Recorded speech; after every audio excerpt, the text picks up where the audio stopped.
오늘 제가 올리는 세 가지 주제를 다루려고 했습니다. 인간학과 그 자연과학 그리고 종교를 다루려고 했는데, 인간학은 이미 여러 번 제가 앞에서 설명했기 때문에 그 인간학은 다루지 않고, 오늘은 자연과학과 이제 종교를 다루려고 하는데, 이 자연과학과 종교 또는 그 인간학의 그 공통점이 있다면 그게 뭐냐면은, 그 판넨베르그에서 이 세 가지 학문들이 왜 필요한가 하면은 바로 하나님의 그 현실성에 대한 보편적 이해를 하기 위해서 이제 인간학도 필요한 거고, 자연과학도 필요한 거고, 종교도 필요한 걸로 그렇게 봤습니다. 그래서 인간학 그리고 자연과학, 이 종교라는 것은 바로 우리가 하나님의 현실성에 대한 보편적 이해를 가능하게 하는 어떤 하나의 틀로서 이제 판넨베르그는 그렇게 규정하고 있습니다. 그래서 이런 세 가지 인간학 또는 그 자연과학, 이 종교는 그 근거에 무엇을 두고 있냐면, 우리가 이때까지 논의했던 그 하나님에 대한 이해, 그러니까 세계 만물을 구조하는 현실로서의 하나님에 대한 그 판넨베르그의 하나님에 대한 이해와 또 보편사에 대한 이해, 그것을 근거로 이제 이 세 가지 분야에서 또 그 하나님의 현실성을 우리가 한번 이해해보려고 하는 것이 바로 이 판넨베르그의 또 하나의 작업이 바로 여기에서 나타난다고 볼 수가 있습니다. 근데 오늘 이 논문을 제가 여기 와서 검토하면서 실수했던 게 뭐냐면은, 앞에 그 자연과학에 대한 부분은 제가 여러 나름대로 지금 그 체계를 갖췄는데, 뒤에 종교학의 부분은 지금 다시 제가 시야를 꺾었습니다. 왜냐하면 여러 가지 많은 허점들이 보이고, 여러 가지 또 불합리한 그런 모순들이 많이 보여가지고, 오늘은 뒤에 부분도 하겠지만, 그러니까 뒤에 부분을 하면서 이제 판넨베르그의 종교에 대한 그 이해만 다루고, 그 안에 내용들은 지금 약간의 많은 문제가 있는 것 같습니다. 그래서 이 부분은 제가 한번 다시 그 판넨베르그의 책들을 또 살펴보고 또 검증을 해가지고 다시 한번 써야 될 부분이 바로 이 판넨베르그의 종교에 대한 이해의 부분입니다. 그것은 제가 종교에 대한 부분을 이야기하면서 이 논문에 나타난 문제점 문제를 짚어가면서 설명을 드리고 합니다. 오늘 첫 번째 자연과학에 대해서 잠시 이야기를 하고자 합니다. 우리 2번부터 보시겠습니다. 보편사를 통한 자연과학과의 대화부터 보겠습니다. 계몽주의 이후 자연과학의 발달은 진리에 대한 새로운 이해를 가지게 하였습니다. 다시 말해서 그 계몽주의 이전까지 진리는 형이사학적 근거를 통해서 그 진리에 대해서 접근했다면, 이제 계몽주의 이후 자연과학이 발달하면서 이제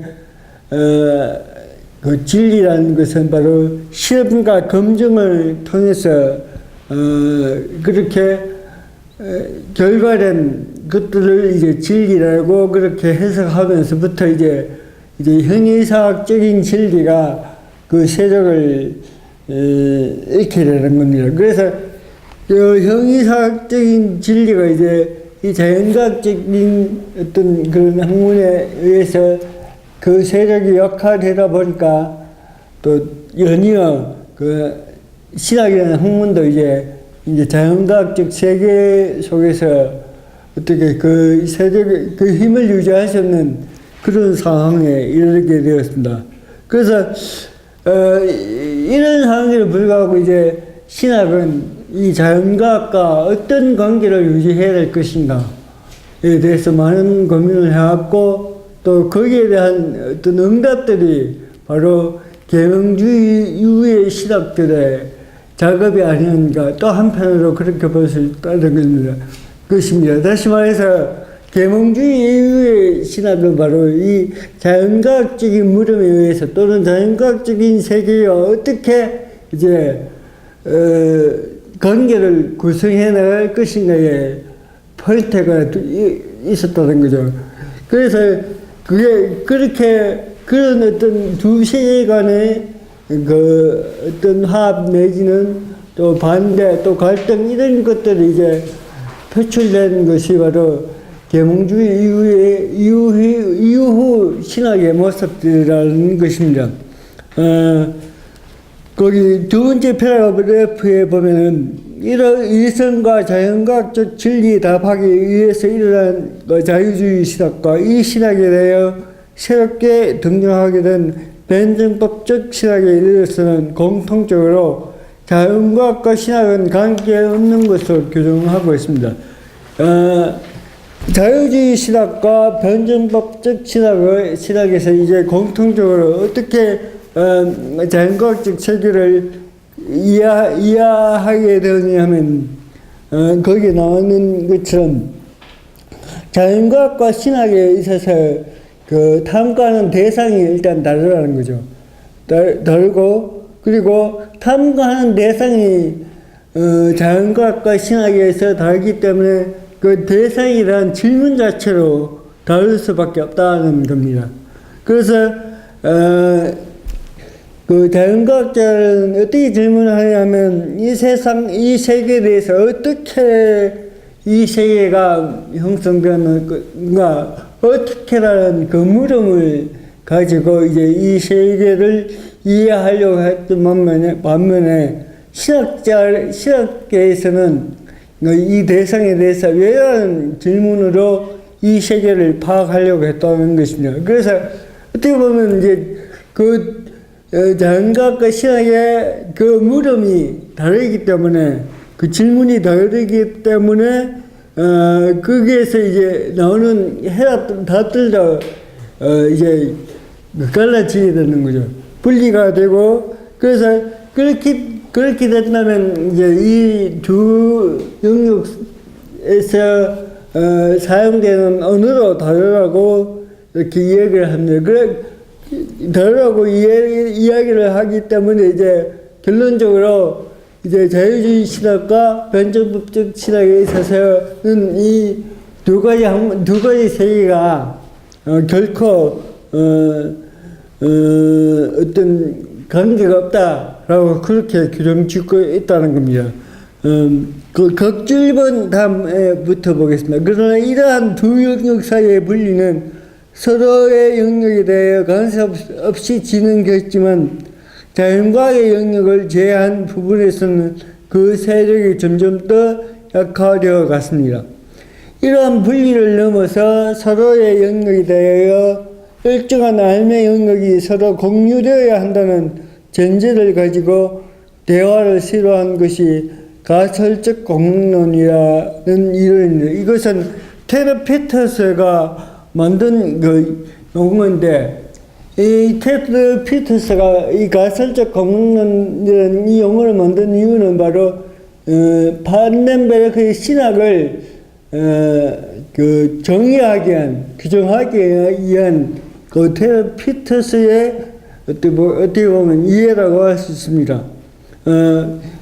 이 가설적 공론이라는 그것은 그러니까 결국 자연과학과 신학 사이에 그리고 여러 학문들 사이에 공통적이고 상호 방향적인 것들 함께 차단해서 작업을 시도하는 것을 이렇게 의미하고 있는데 이런 작업들은 가설적 공론뿐만 아니라 소위 말하는 간학문적인 그런 방법도 있을 것이고 그 사이는 90년대 이후에는 그 서울대학교를 중심으로 해서 통섭이라는 그런 또 이론이 나타나게 되었습니다. 이 통섭이라는 이론은 그 각주에 제가 잠시 설명해 놨는데, 그 미국 그 생물학자 윌슨이 주창한 그 이론입니다. 그래서 윌슨의 이 통섭 이론을 바탕으로 해서 이제 그 서울대학교에서는 이 이론을 가지고 이제 각 학문가의 서로의 그 어떤 상호 교환 내지는 그 영역 사이에 어떤 그 서로의 대화를 시도하는 것을 지금 그런 운동을 지금 서울대학교에서는 벌어지고 있고, 그 결과물들이 이제 난 책으로 나왔는데, 그것이 오늘 그 여기에서 나오지 않지만 학문 간의 경계를 넘어서라는 책이 이렇게 출판되었습니다. 거기에 학문 간의 경계를 넘어서라는 그 책은 바로 이 통섭 윌슨이 주장하는 그 통섭 이론을 근거로 해서 이제 우리나라에서 생기게 된 그런 운동 중의 일환입니다. 근데 이 통섭 이론의 문제가 뭐냐면은 바로 윌슨은 모든 학문을 이제 생물학을 가지고 모든 학문의 통합을 주장하고 있는 것을 볼 수가 있고, 그래서 많은 사람들이 비판하기를 이건 또 하나의 어떤 학문의 제국주의라 그렇게 비판하는 일도 있습니다. 어쨌든 이 두 가지 학문의 영역, 소위 말해서 자연과학과 신학의 학문 또는 자연과학과 인문과학의 영역 사이를 두 가지를 통합시키려는 의도는 그런 운동들과 그런 연구는 지금도 계속 꾸준히 연구되고 있고 또 시도되고 있고 또 여러 가지 이론들이 지금 나타나고 있는데, 가장 최근에 대표적인 이론이 바로 통섭이라는 그런 이론이 되겠습니다. 근데 이 판넨베르그가 이야기하는 그 가설적 공명론은 이 통섭하고는 대단한 차이가 또 있습니다. 그 각주 2번 이유를 보겠습니다. 이것은 자연과학과 신학에 있어서 개별적인 함, 그리고 이것을 설명하는 언어를 두 가지 다른 언어로 구성되어 있다고 보는 것이 아니라 하나의 언어를 사용하며 상호 공통적인 이해를 가질 수 있다는 것을 말하며 서로에 대한 대화를 시도하고자 합니다. 이처럼 서로의 영역에 대하여 공통적이고 상호보완적인 것을 찾고자 노력한 신학 가운데 대표적인 신학이 판넨베르그의 신학이라고 할 수 있습니다. 역시 이렇게 판넨베르그가 이렇게 자연과학과 대화를 시도하는 그 근거에는 바로 그 밑에 패러그래프에 나타난 것처럼 하나님 계시듯이 보편사 또는 모든 것을 결정하는 그 현실로서의 하나님이란 그 이해를 근거로 이런 이해가 그 자연과학과 신학의 어떤 대화를 지금 추구하고 있다고 그렇게 봐지는 겁니다. 1-1번 보편사에 근거한 자연과학에 대한 이해. 판넨베르그에 의하면 자연과학이 가지고 있는 규칙성의 문제점을 밝혀냄으로써 신학은 자연과학에 대해 질문할 수 있다고 합니다. 여기서 자연과학이 가지고 있는 규칙성이란 무엇이냐면 자연 자체에 내재되는 것이 아니라 자연에 대해 추상적으로 부여되어진 일종의 해석의 결과물이라는 것이죠. 그러니까 자연과에서 말하는 그 법칙 또는 규칙이 뭐냐면 이미 자연이라는 그 세계 속에 내재되는 것이 아니고 그것을 이제 사람들이 보고 관찰하고 검증을 통해서 만들어낸 일종의 해석물이라는 거죠.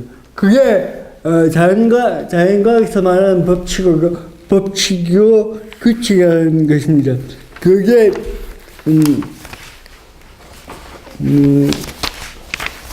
격주 13번을 한번 보십시오. 13번을 보시면은, 그 카르랍이라는 사람이 나오는 이 카르랍은 우리가 다들 알다시피 거기, 논리 실정주의자 중에 한 사람인데 그 사람이 이 자연과학의 법칙에 대해서 이렇게 정의를 해놓고 있습니다.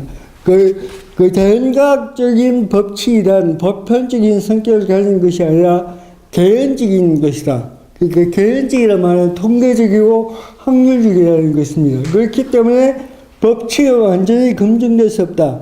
그래서 카르납은 어떤 사실이 진리임을 명확하게 확정했다는 의미에서 검증이라는 말을 써서는 결코 안 되며 확정이라는 말을 쓸 수 있을 뿐이라고 그렇게 이야기를 합니다. 그러니까 논리 실정주의자들조차도 이제 그 자연과학에서 말하는 법칙 또는 규칙, 그게 어떻게 보면 자연과학적인 진리죠. 그 진리가 검증된 진리다 또는 그렇게 말할 수가 없다는 겁니다. 그게 그 진리의 내용에는 어떤 확률적이고 개연성이 충분하게 그 안에 내포되어 있기 때문에 확정적인 어떤 검증된 진리다 이렇게 말할 수가 없다는 것이 바로 논리 실존주의자인 카르랍이 주장하고 있는 어떤 자연과학 법칙에 대한 이해입니다. 그 카르랍뿐만이 아니라 거기에 보면은 거기 몰트만도 이렇게 그렇게 자연과학 법칙에 대해서 설명하고 있습니다.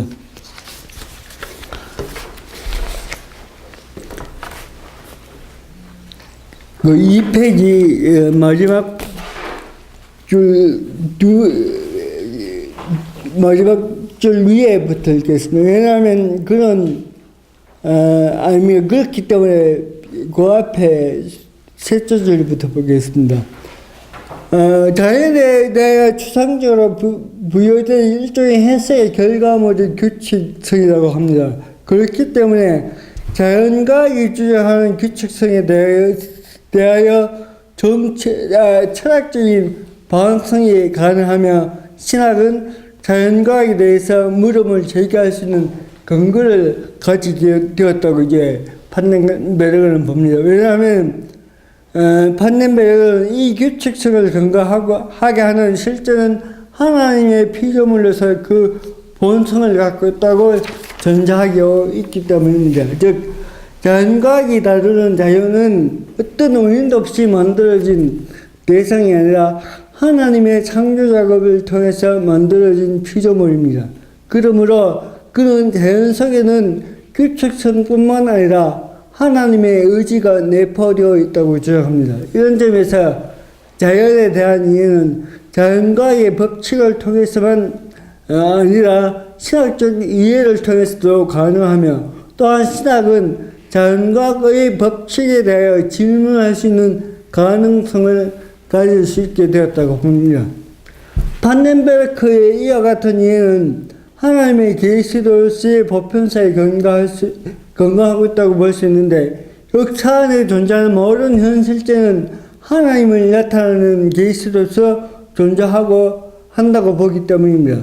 또한 그는 인간의 이성을 이해가 가능한 모든 총체적인 역사는 하나님의 계시에 의해 비롯되기 때문에 이러한 역사성은 자연과학의 영역까지도 포괄할 수가 있다고 보는 겁니다. 그러니까 이 자연과학적 체계로 하나님의 어떤 역사성 또는 하나님의 현실성에서 벗어날 수 없는 하나님이 현실성의 범주에 있다고 그렇게 이제 판넨베르는 보고 있고, 그렇게 볼 수 있는 것은 바로 하나님에 대한 이해와 또 자연과학에서 말하고 있는 그 법칙이 이미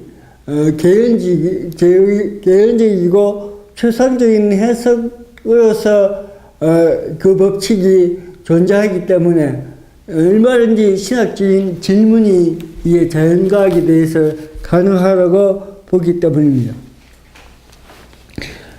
그러나 이러한 역사는 인간의 입장에서 보면 필연적이고 규칙적으로 일어난 사건의 연속이 아니라 오로지 하나님의 자유로운 의지를 통해서 이르는 의발적 사건의 조각으로 보일 뿐이라.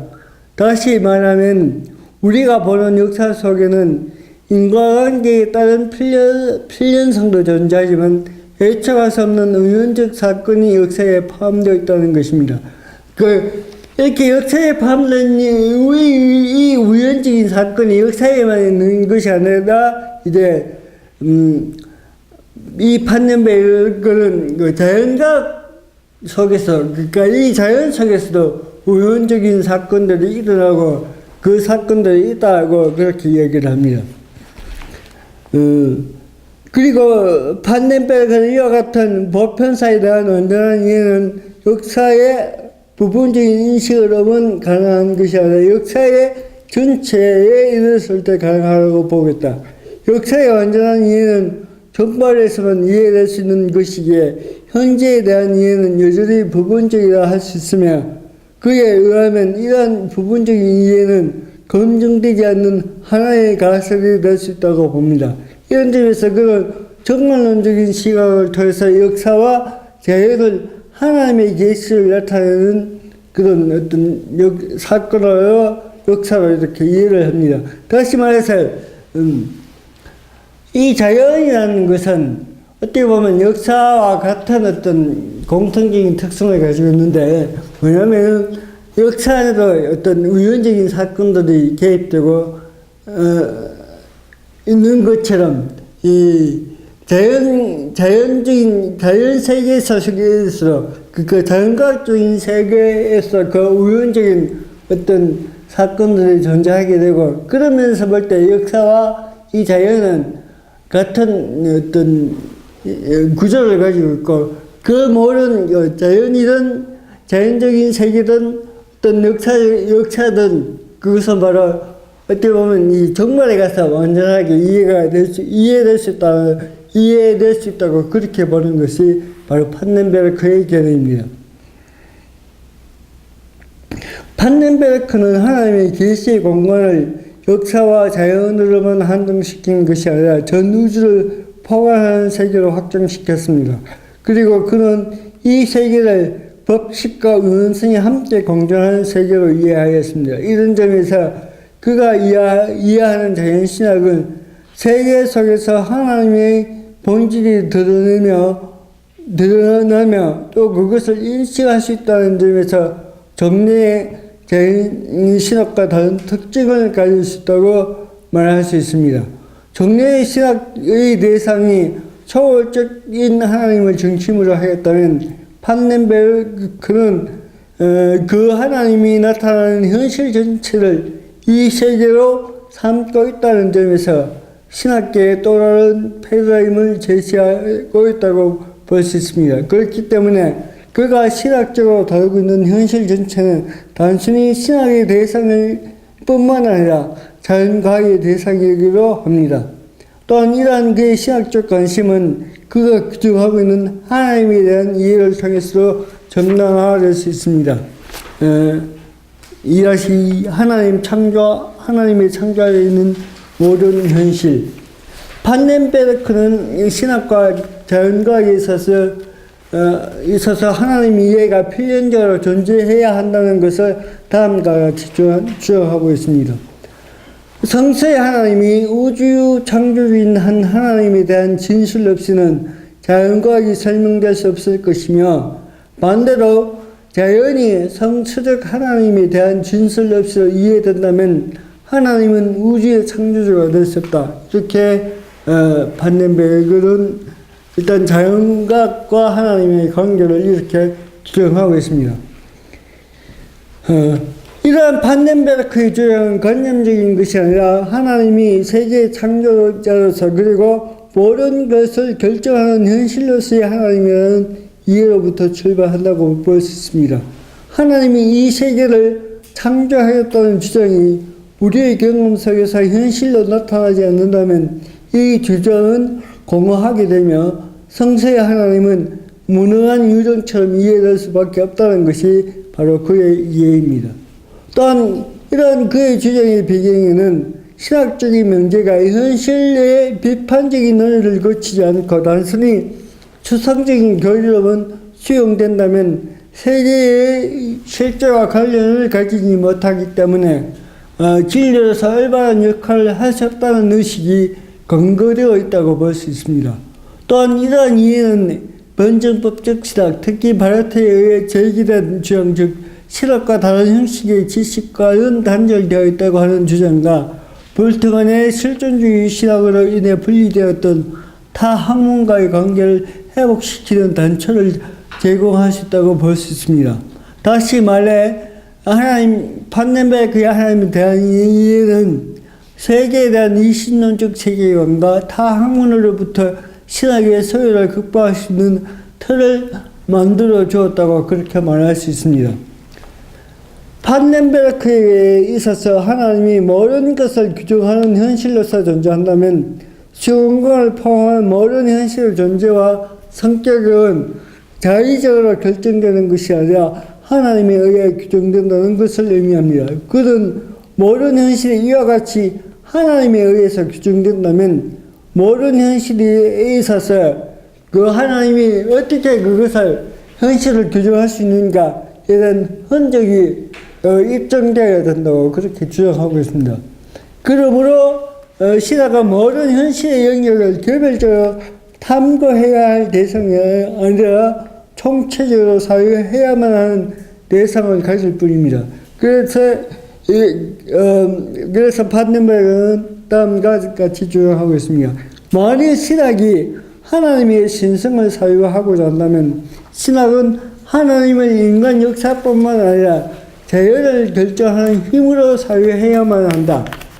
이 같은 신학적인 요청은 인간 역사 자체 속에서 사건들은 여전히 자연스럽게 진행되고 있으며 그렇게 역사와 자연이 함께 하나님과 관계하고 있든지 아니면 언제나 모두 하나님과 아무 관계가 없을 것이라는 태질적 상황이란 관찰을 통해 부차적으로 기결될 것이다. 이렇게 본다면 그 역사와 이 세계, 자연과학적 세계를 말할 수 있겠죠. 그게 하나님 현실과 하나님과 관계가 전혀 없든지 아니면 판넬베르크는 그 전혀 관계가 없다는 게 아니고 완전히 거기에서 그것도 하나님의 현실로 이해해야 된다고 그렇게 주장하고 있는 것 같습니다.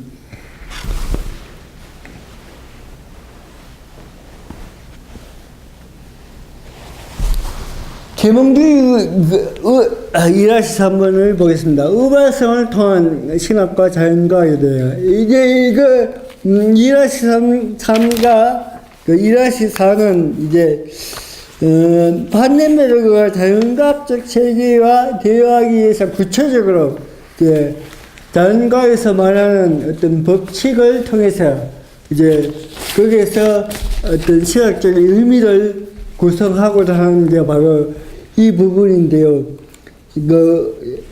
이 판넨베르크는 자연과에서 이 우발성과 또 자연이론을 통해서 이제 거기에서 이제 신학적 의미를 찾고자 노력하고 있습니다.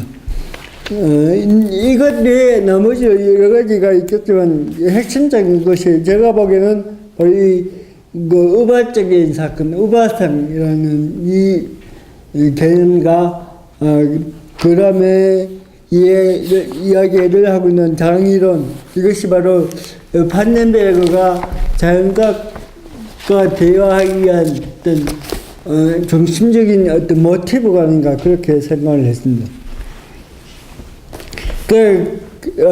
일화시 3을 보겠습니다. 첫째 패러그래프는 이제 기계론적 세계관에 대해서 제가 설명했습니다. 이 기계론적 세계관은 바로 어떻게 보면 뉴턴이 그 주한 만유인류의 법칙, 중력의 법칙, 그것을 근거로 해서 이 세계가 그 원인과 결과로 움직인다는 그런 기계론적 세계관이 이제 계몽주의 초기에 우리에게 어떤 하나의 세계관으로 자리 잡았다는 그 이야기를 하고 있습니다. 이 기계론적 세계관, 다시 말해서 이 뉴턴이 이야기했던 그 중력의 법칙을 통한 그런 세계관 속에서 이제 신학은 어떤 그런 자연과학적 세계에 대해서 이신론이라는 그 영국에서 발생한 그 이신론을 통해서 이제 신학을 변증하기 위해서 발전되었고 또 생성되었던 것이 바로 이신론적인 그런 신학이라고 말할 수 있겠습니다. 그러한 패러그래프, 세 번째 패러그래프를 보겠습니다. 기계론적 세계관 혹은 인과론적 세계관으로 불리는 그 시대의 학문들은 자연의 현상으로부터 도출되는 법칙을 발견하고 응용하는 데 노력을 전개했습니다. 또한 이렇게 발견되는 자연 법칙을 통해 성수에 대한 새로운 해석이 시도되었으며 자연과학적 진술은 신학적 진술보다 더 신빙성 있는 것으로 수용되기로 하였습니다. 특히 성서에 나타난 기적 이야기는 자연 법칙과 상반되는 내용을 지니고 있어 미신으로 간주되었으며 성서에 대한 역사 비판적인 해석으로 인해 신적인 권위에 의지하는 신앙은 소멸되어 갔으며 이성을 근거로 하는 윤리적인 종교가 득세하는 상황에 이르게 되었습니다. 이것이 바로 우리가 말하는 소위 자유주의 신학의 어떻게 보면 출발점이라고 볼 수 있겠습니다. 전통적인 종교의 모습이 변하고 성세의 권위가 떨어지게 되는 중심에는 자연 법칙의 발견이 존재한다. 그리고 신앙의 명제들은 변할 수 있는 가능성들이 발생하게 되었지만 반대로 자연으로부터 발견된 법칙들은 영원히 변하지 않을 것이라는 신념이 지소하게 되었습니다. 이게 그러니까 자연 법칙은 안 변한다. 이게 바로 어떻게 보면 기계론적 세계관에 있어서 가장 중요한 이해가 아닌가 생각합니다. 형이사학적인 그 전제 또는 그 명제들은 쉽게 변할 수 있지만 자연과학에서 말하는 그 법칙은 변할 수 없다는 게 바로 정례의 기계론적 세계관에 있어서 핵심이 바로 이것이 아닌가 생각합니다. 그러나 현대에 이르러서는 자연 현상들 속에 발견된 소위 자연 법칙은 기나법을 기초로 하는 균일성을 근거로 할 뿐만 아니라 개별적 현상들의 근사치를 추정하여 생성되는 것이라는 의견이 나타나기 시작했습니다. 그러니까 이제 현대에 와서는 이제 우리가 소위 전혀 변하지 않을 것 같았던 그 불변한 만고의 진리라고 이야기했던 그 자연법칙이 이제 그게 불변하지 않는 게 아니고 변할 수 있다는 그런 이제 사상이 드디어 이제 현대에 들어와서 생기기 시작했다는 겁니다. 이 기계론적 세계관에 있어서 이 자연법칙은 여기도 설명되었던 것처럼 어떻게 기능법을 중심으로 기능법이 중심이 되어서 이제 그 법칙이 만들어지게 되었는데요. 이제 기능법이 이제 어떤 한계가 이제 기능법에 대한 한계를 발견하면서 이제 이 자연법칙에 대한 이해가 달라졌다고 그렇게 볼 수 있습니다. 다시 말해 자연법칙은 자연현상이 일어나는 평균적인 사실들만을 모아놓은 것에 불과하다는 것입니다. 그러니까 소위 말해서 이 자연법칙이라는 것은 모든 어떤 현상들을 자연현상들에서 자연현상들에 적용될 수 있는 게 아니고 그 통계적이라는 것입니다. 법칙 자체가 이 의미는 자연 현상에 일어날 수 있는 법칙으로 설명할 수 없는 우연적 현상들은 균일성이라는 이름 아래 묻히게 되었다고 말할 수 있습니다. 그러니까 개별적인 사건들이 존재하고 또 그 안에는 의원적인 사건들이 존재하고 그 안에는 또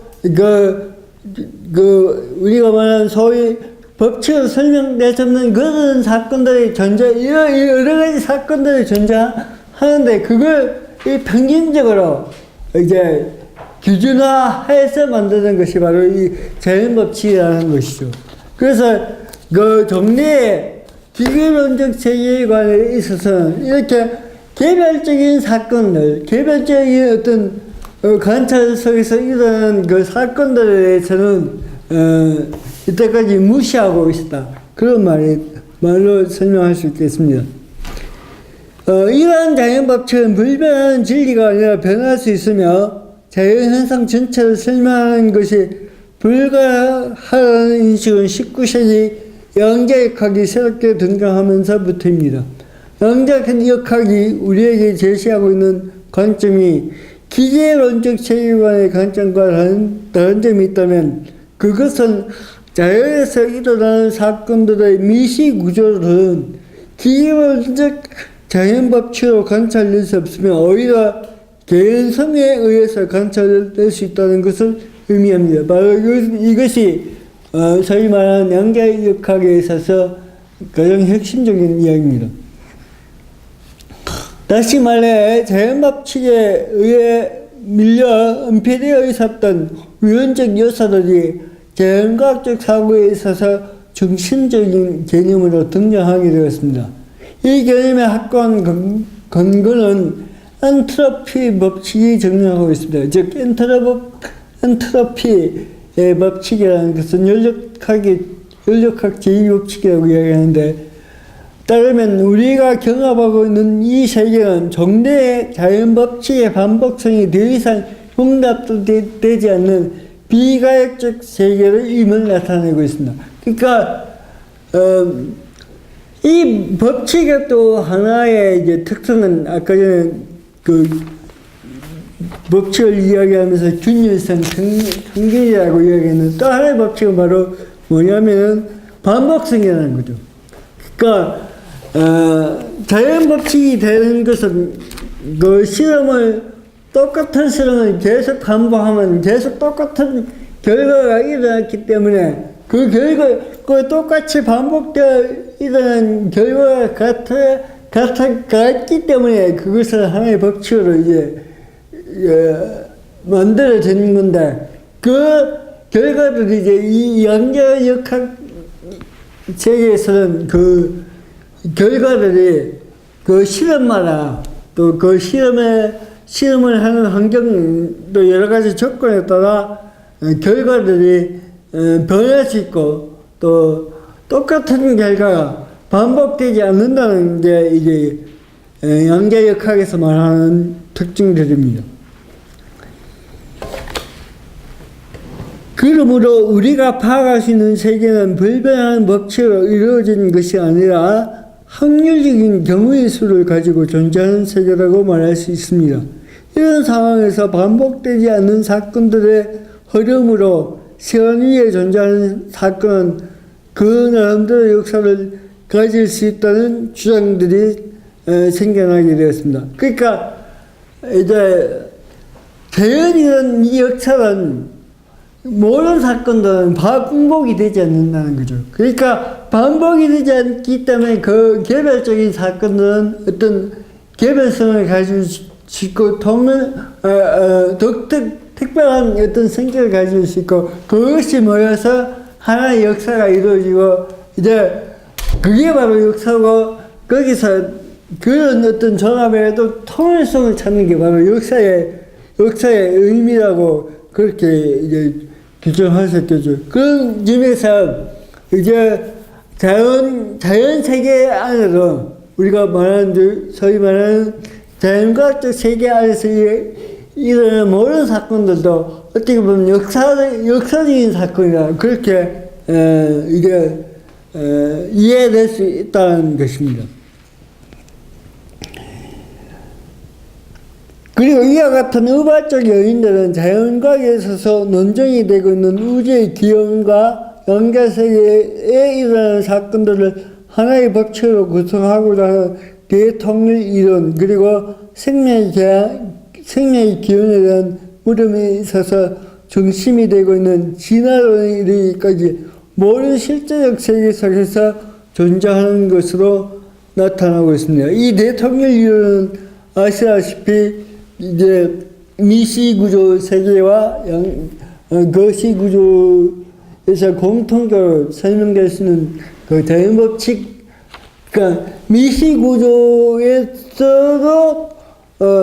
통용될 수 있고 반대로 거시 구조에서 통용될 수 있는 그런 법칙을 이제 자연과에서 지금도 찾으려고 노력하고 있는데 요사이는 보니까 끈이론까지 나왔더라고요. 그래서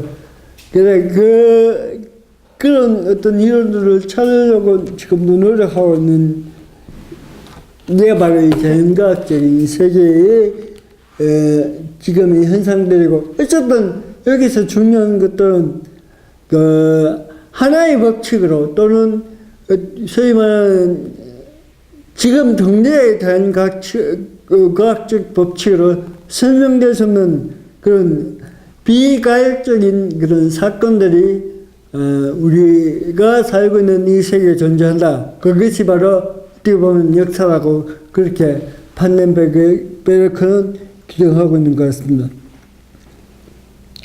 영계의 각적 구조를 중심으로 하는 현대 자연과학적 사고를 근거로 판넨베르크는 신학과 자연과학의 대화를 시도했습니다.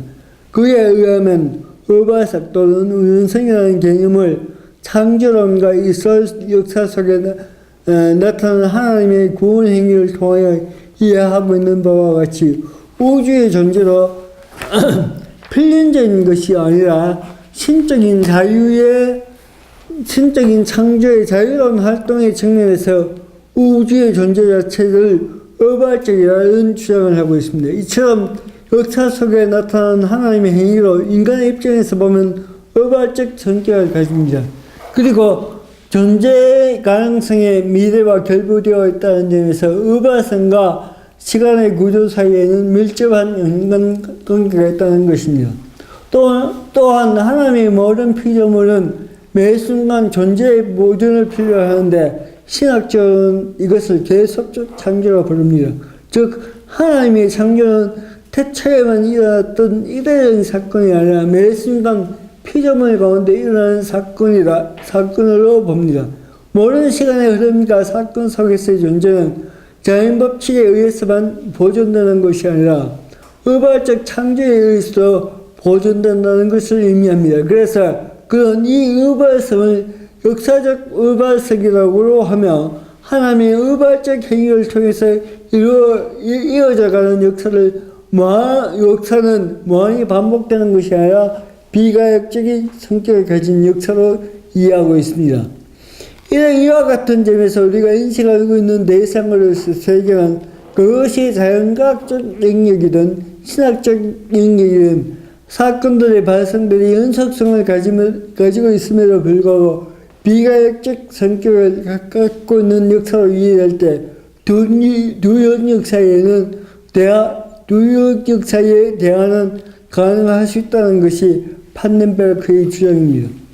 또한 그는 신학과 자연과학 사이의 관계를 연결시키기 위해서 철학을 도입합니다. 왜냐하면 철학은 역사적으로 신학과 밀접한 관계를 가지고 있으며 동시에 자연과학은 그 개념들을 철학의 언어를 사용하고 논증하고 있기 때문입니다. 이런 점에서 철학은 신학과 자연과학 사이의 공통 언어로 사용될 수 있는 계기를 가지게 된다고 볼 수 있습니다.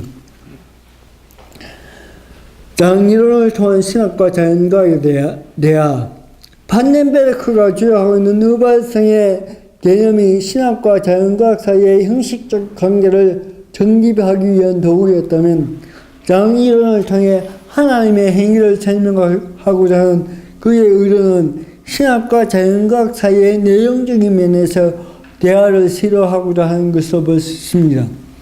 근대 물리학이 중심적으로 다루었던 문제들은 자연현상 속에 나타난 운동들의 변화를 어떻게 기술할 수 있는가에 있었습니다. 그래서 근대 물리학에서의 운동의 개념은 물체의 내부의 힘과 에너지의 개념으로 변화되었습니다. 다시 말해 뉴턴은 질량과 가속도의 관계를 발견함으로써 힘을 측정 가능하게 만들었습니다. 그리고 또 다른 편에서 이 힘은 비물질적인 것으로 영원히 육체에 작용하는 것처럼 유사한 방식으로 물질에 작용한다고 생각하였습니다. 이런 생각은 힘을 외적인 원리로 사고하지 않고 물질 자체가 지닌 것으로 해석함으로써 자연에 대한 신의 관습을 배제한 사고를 가지게 하였으며 결국에는 불신론적 세계관을 낳게 되었다고 판넨베르크는 평가하였으며 이러한 구도 속에서 신학적인 진술은 이해 불가능하며 모순된 언어가 되고 말 것이라고 합니다. 그러니까 정례의 기계론적 세계관에 있어서 그 힘의 존재는 바로 그 물질 자체 속에 있다는 것입니다. 그 외부에, 물질 외부에 어떤 이 세계 외부에 어떤 힘이 존재하는 것이 아니고 그 물질 자체 속에 힘이 있고 그 힘이 바로 에너지고 그래서 그 물질 자체만 측정 가능하면 그 속에 내재되어 있는 힘까지 에너지까지도 측정 가능하라고 하는 것이 바로 이 기계론적 세계관에서 말하는 어떤 힘의 이론 또는 중력 이론이라고 할 수 있겠습니다. 판넨베르크는 자연과 구조 속에서 신의 활동에 대한 이해 가능한 진술을 시도하기 위해서 페더레이의 자응이론을 수용하였습니다. 페더레이가 말하는 자응이론은 물체는 단지 힘의 현현에 불과하며 이 힘은 물체에 선행하는 독립적인 실체로 간주하였습니다. 그러니까 뉴턴이 말하고 있는 그 힘의 존재와 페더레이가 말하고 있는 힘의 존재는 다르죠.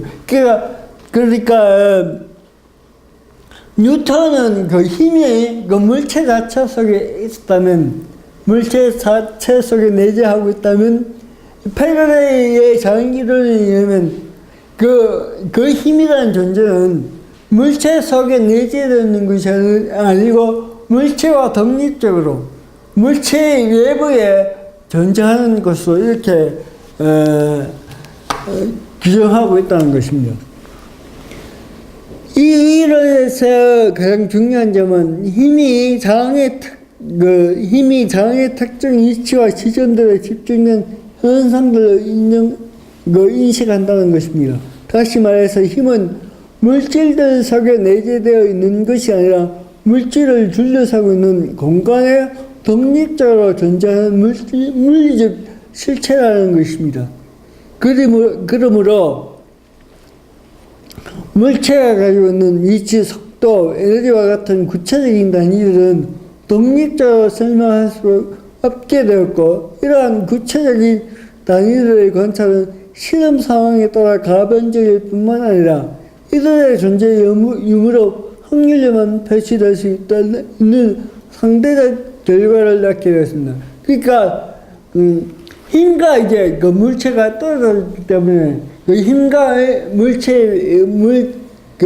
물질과의 관계를 이제 설명하려면 여러 가지 이제 힘이 물질 속에 내재되어 있을 때의 설명의 방식과 또 힘이 외부에 있을 때의 그 힘과 물질과의 관계를 설명하는 방식이 다를 수밖에 없고, 거기에서 나타나는 현상들을 통해서 이제 판넨베르크는 그 현상들을 통해서 신학적인 어떤 그 대화의 어떤 모티브를 찾으려고 하고 있습니다. 이러한 장기론의 발견은 대상이라는 검증에 있어서 부문들에 대한 전체의 우선성을 고려해야만 하는 상황으로 변화되었습니다. 즉 물리적 운동을 관찰함에 있어서 물질이 아닌 질량과 가속도의 부분적인 변화뿐만 아니라 이것을 둘러싸고 있는 전체적인 관찰 상황까지도 고려해야 한다는 것입니다. 판넨베르크에 의하면 이와 같은 부분에 대한 전체의 우선성을 고려한다는 것은 신학적으로 중요한 근거를 제공해 줍니다. 왜냐하면 하나님만이 세계의 창조자와 구원자로 인식되려면 그는 전체 우주를 통일한 근거로 인식되어야 하기 때문입니다.